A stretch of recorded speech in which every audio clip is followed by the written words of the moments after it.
For 206 Japanese workers based in Wuhan, this was a most welcome return.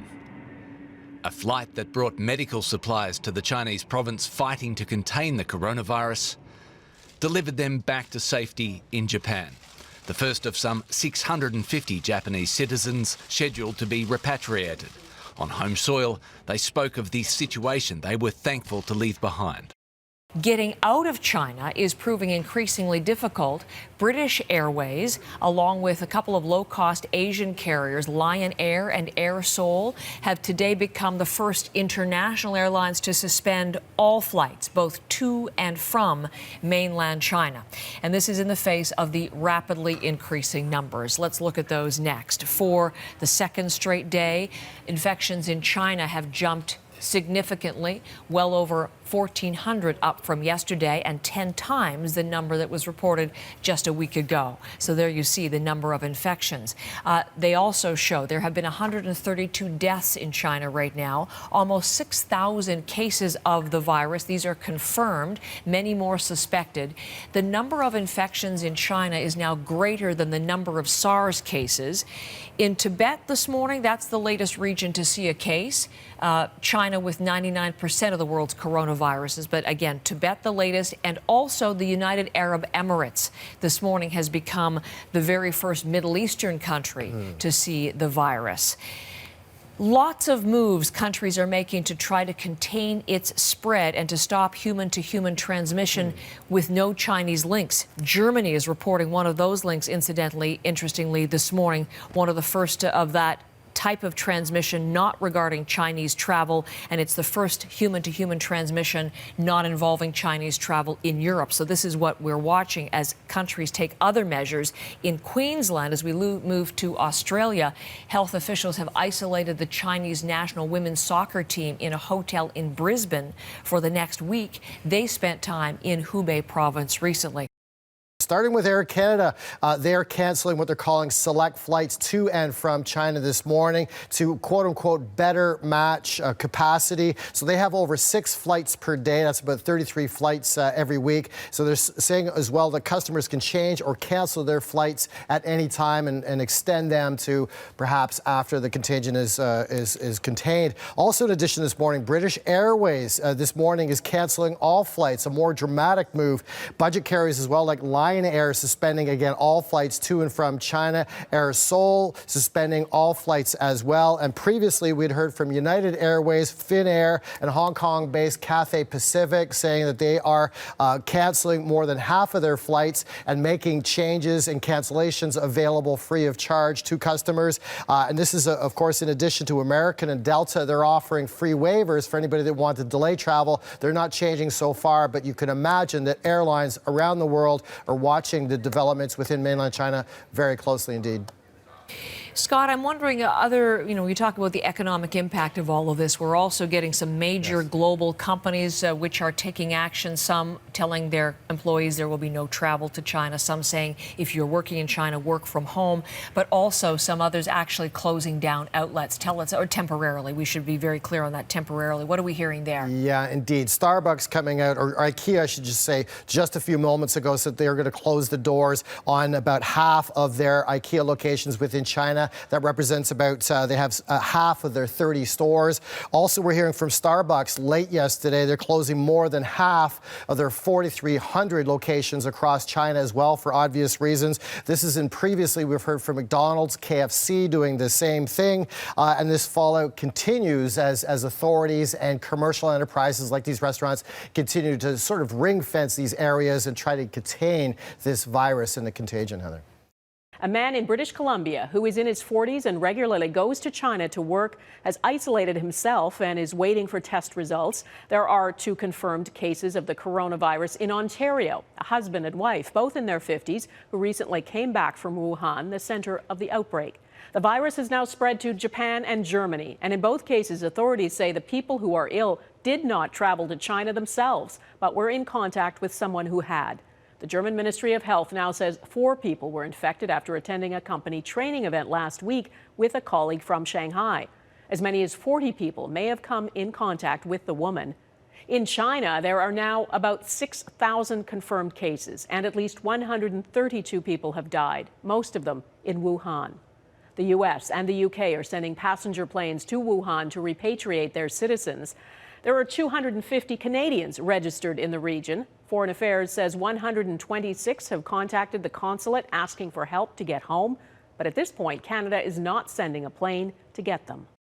A World Health Organization expert says it is impossible to tell when the Wuhan coronavirus will peak. New cases are still popping up around the world on a daily basis. In mainland China, at least 132 people have died, and there are more than 6,000 confirmed cases. 91 cases have been reported elsewhere. Now, the WHO says human-to-human transmission outside of China is, quote, deeply concerning. Their emergency committee is set to meet Thursday to decide whether it is now an international emergency. In Seoul, South Korea, potential coronavirus cases are being examined in temporary facilities there. Paula Hancock is on the ground. This is where the South Korean government has decided will be the main hospital for those who have coronavirus or those who are suspected with having the virus. Now, we know there is one patient here already on the 7th floor in this building behind me. You can see many of the medical staff not taking any chances. Just inside there, they have their hazmat suits on. And this is the area where those who think they have symptoms of the virus will come. They want to make sure here that those who are worried that they may have the virus are not going to be mixing in with the rest of the hospital population. As we're filming, we're moved back by medical personnel in hazmat suits as potential patients arrive to be tested. They're given a CT scan in the country's only mobile CT scanner, trying to detect viral pneumonia so potential Wuhan patients can be segregated.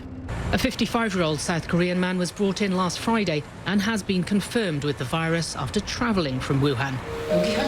Dr. Kim Yong-jae has been treating the patient and says he's stable, but he believes the next week could be critical in stemming the spread of the virus. The virus can mutate very easily, he says, and if we have a super spreader due to the mutation who's infecting more people than usual virus carriers, this is very hard to combat. That is what I'm most concerned about. Now, this hospital is preparing for future patients through these two double doors. There are 7 individual rooms, a bed in each of those rooms. There's negative pressure, we're told, to try and make sure they can contain the virus. And they are waiting for potential patients to come. It's believed that the virus may have originated from a market in the city where people can buy an assortment of wild game meat. And an article in the New York Times puts the spotlight on that market and others like it in China. Stephen Lee Myers wrote that article, and he is the Beijing bureau chief for the New York Times, and he joins me now via Skype. So thank you so much for joining us. I think, everyone who's been watching this story. Wet markets, but here they're where people go and buy their produce. Their fruits, their vegetables, their meat, their eggs, almost everything. They're quite popular. Some of them are more exotic. They sell live animals, live wildlife, and particularly game that you wouldn't normally see in a supermarket anywhere else. And so is that sort of stuff, is it regulated at all? The Chinese government allows the sale of live wildlife in these markets. They regulate 54 species, some of them quite exotic, some of them familiar to us, like partridges or wild turkeys. Others are not things that you would be used to seeing in the United States, for example, civets, badgers, hedgehogs, these kinds of things, as well as live snakes, live turtles. All manner of wildlife you can find in some of these markets. They are regulated. There was an inspection in the particular market in Wuhan just a few months ago, and they found no irregularities there. I've talked to vendors both there and in other parts of China, and the people who sell this kind of produce, the wildlife, are quite defensive about this. People really like this kind of game, wild meat, live particularly, that they can eat as fresh as possible. And a lot of them, I think, are somewhat in denial about the fact that it could have been the source. The fact is that the government, even after they shut that market, didn't do anything about the trade in wildlife. It was still allowed. It's still legal all over China. And it was only on Sunday this week that they announced that they were going to extend a suspension of all trade in wildlife in any market anywhere in China until they figure out what happened in this epidemic.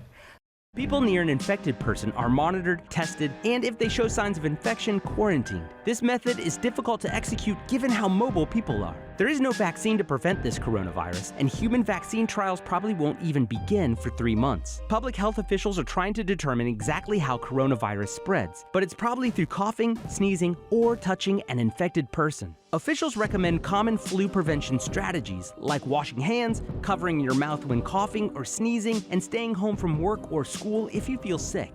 Experts have mixed views on whether masks are effective. Tracking the virus will probably remain a challenge.